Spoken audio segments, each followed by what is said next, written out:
நெல்லை மாவட்டம் நல்லம்மாள்புரத்தில் உள்ள ஆதி திராவிடர் அரசு மேல்நிலைப் பள்ளியின் நிலைதான் இது. எப்போதும் இடிந்து விழலாம் என்ற நிலையில் இருக்கும் இப்பள்ளியில் 600க்கும் மேற்பட்ட மாணவ மாணவிகள் பயின்று வருகின்றனர்.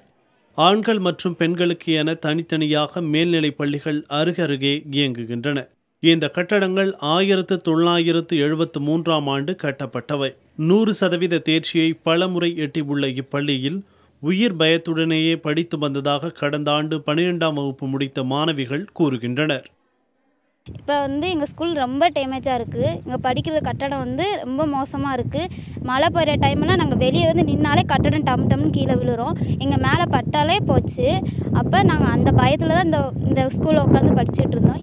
பள்ளி கட்டடங்கள் பழுதடைந்து நிற்பது மட்டுமல்லாமல் சுற்றுச்சுவரும் இல்லாமல் இப்பள்ளி இயங்கி வருகிறது.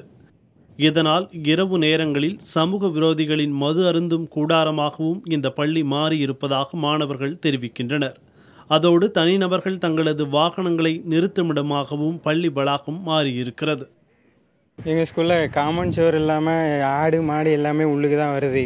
வேறு பொதுமக்களுக்கு யூஸ் பண்ண மாதிரி ஸ்கூலுக்குள்ளேயே டிராக்டரு அந்த மாதிரி உள்ள வாகனங்களாக உள்ளுக்கு வந்து அவங்களுக்கு தேவைக்கு யூஸ் பண்ணுறாங்க. இந்த மாதிரி இருக்கிறதுனால காமன் சுவர் எங்களுக்கு கண்டிப்பாக வேணும்.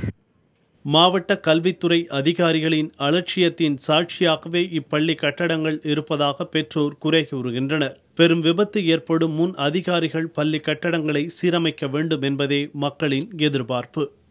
நாட்டின் முதுகெலும்பு கிராமங்கள். இந்த கிராமங்களின் அடிப்படை தேவையான கல்விக்கு ஆதாரமாக நிற்கும் பள்ளிக்கூடங்களின் உட்கட்டமைப்பு வசதிகளை மேம்படுத்த மாவட்ட நிர்வாகம் விரைந்து நடவடிக்கை எடுக்க வேண்டும் என்பதே மாணவ மாணவியரின் எதிர்பார்ப்பு. புதிய தலைமுறைக்காக ஒளிப்பதிவாளர் சங்கருடன் நெல்லையிலிருந்து ரேவதி.